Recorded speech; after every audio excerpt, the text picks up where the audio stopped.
Bonjour, dixième partie de mon dossier consacré au film Kwaidan de Kobayashi Masaki. J'en arrive au dernier chapitre qui porte sur comment dire, des analyses transversales plutôt que les analyses suivies très littérales des articles précédents.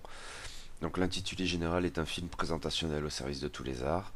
Le présent article va constituer une petite introduction à cette thématique et aussi en l'examen de sa première dimension qui est en l'espèce une théâtralité affichée. On oppose parfois, notamment semble-t-il en ce qui concerne le théâtre initialement, puis le cinéma, des pratiques de ces arts qui seraient pour certaines représentationnelles et d'autres qui seraient présentationnelles. Il s'agit dans un sens d'un rapport différent aux notions de réalité et peut-être surtout de réalisme.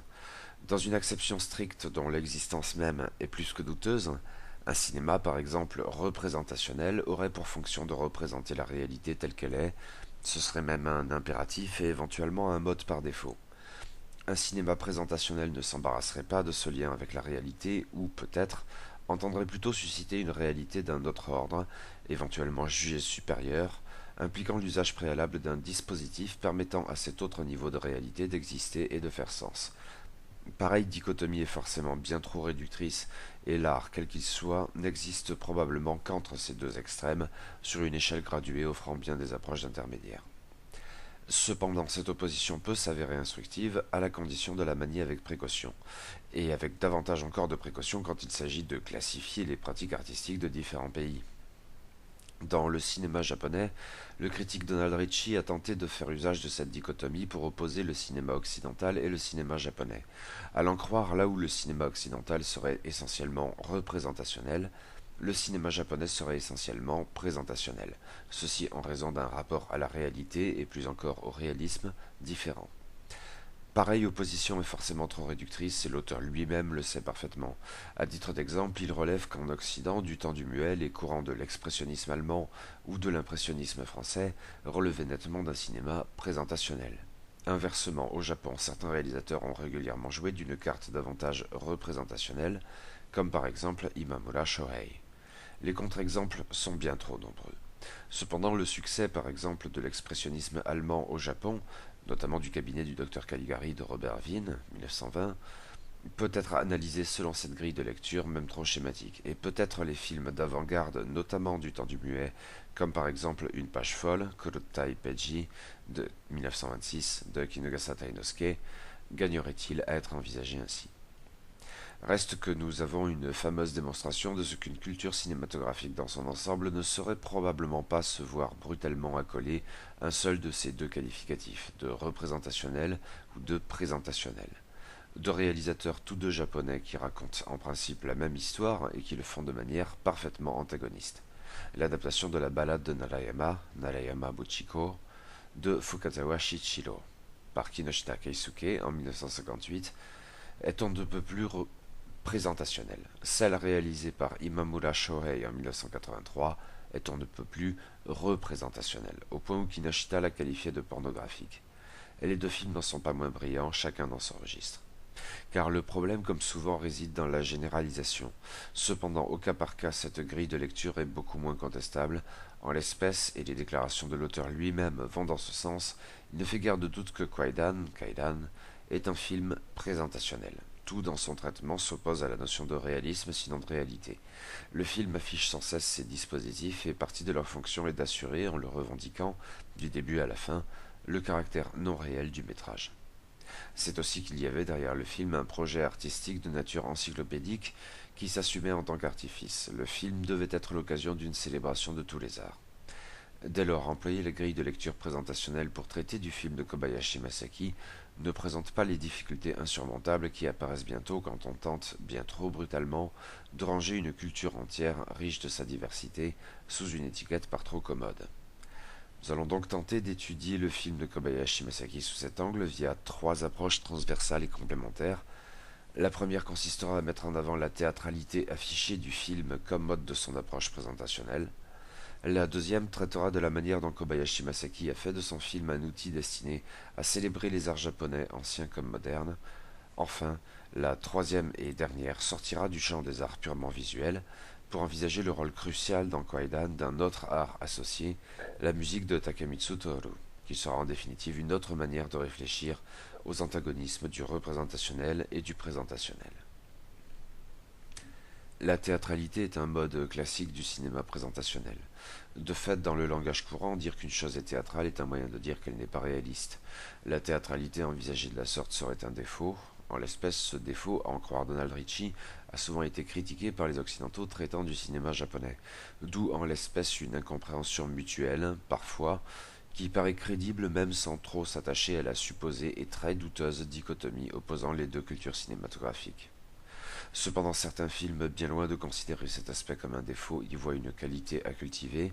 Ces films assument leur théâtralité, mieux, ils la revendiquent. Tel est sans doute le cas de Kwaidan.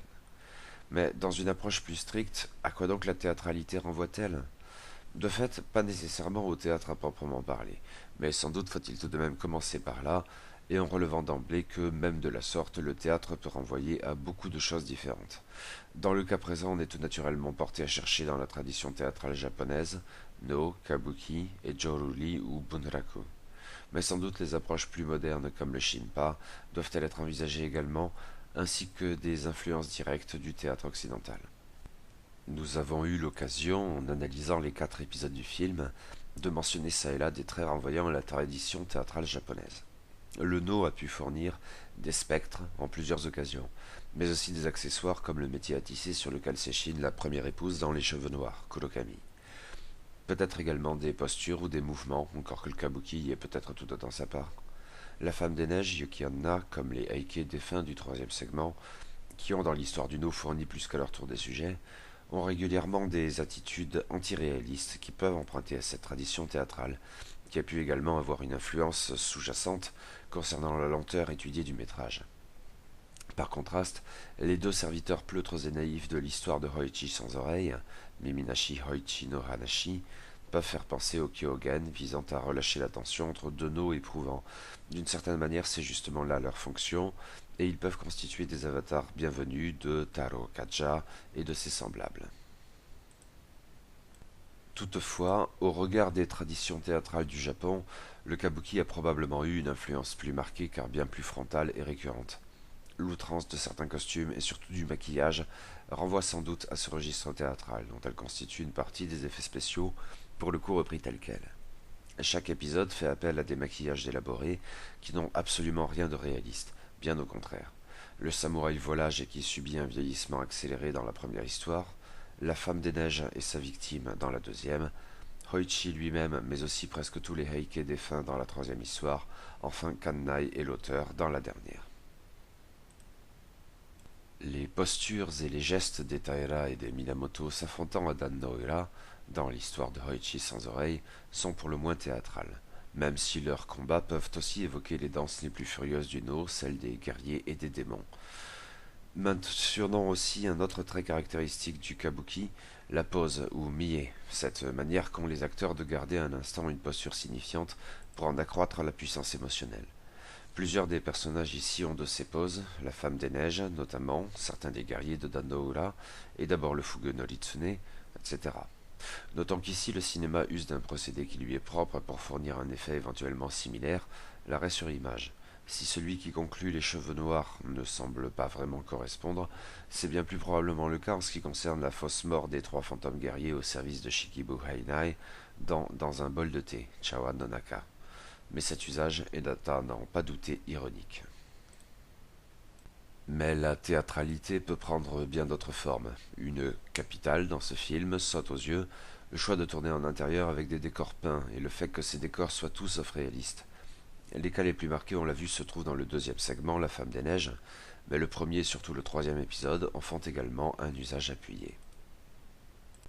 Autre procédé typique de la théâtralité, qui mêle fond et forme, la mise en abîme, surtout quand elle consiste à faire figurer une scène dans la scène, matériellement. Le cas de la mise en abîme dans la dernière histoire relève probablement davantage d'un procédé littéraire, tel est bien son propos. C'est bien sûr le cas ici dans l'histoire de Hoichi sans oreille, du fait d'abord des spectacles que donne Hoichi au heike défunt, mais aussi dans la grande scène de représentation et en même temps du spectacle que donnent sur leur propre scène les guerriers morts en changeant de forme au fur et à mesure de la narration, éventuellement au point de devenir tout autre, jusqu'à user enfin d'effets spéciaux d'une grande théâtralité.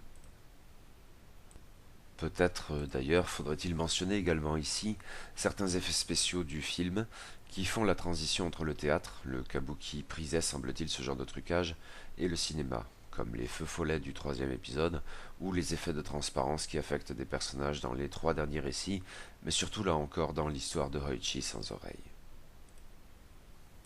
Car la théâtralité passe aussi par des effets propres au cinéma. Ils sont théâtraux en ce qu'ils dissipent tout sentiment de réalité, éventuellement en préférant dériver de ces procédés une réalité d'un autre ordre. Les mouvements de caméra et le montage abondent en effet de ce genre, mais trois sont particulièrement visuels et récurrents dans le film: le fondu enchaîné, l'usage des filtres et l'emploi d'un projecteur pour aiguiller la lumière sur l'élément de la scène qui doit focaliser l'attention. De manière générale, bien sûr, les couleurs dans ce premier film en couleur de Kobayashi Masaki jouent un rôle essentiel pour afficher l'irréalité de l'ensemble. Conformément à ces déclarations déjà envisagées plus haut, ces couleurs sont délibérément tout sauf naturelles. Elles sont à propos comme un pur outil narratif qui assure en même temps la composition de séquences picturales fortes. Mais Kwaidan pouvait-il seulement ne pas être présentationnel? C'est un Jidaigeki et un film fantastique par un réalisateur qui avait déjà la réputation de soigner considérablement le rendu esthétique de ses films dans une optique de stylisation poussée. Reste que tout cela ne se fait pas dans le vide. Derrière Kwaidan, il y a au moins 15 siècles d'histoire de l'art japonais, les leçons du mentor Aizu Yaichi, mais aussi beaucoup d'autres choses, antiques ou plus récentes. Le film est un écrin pour toutes ces œuvres.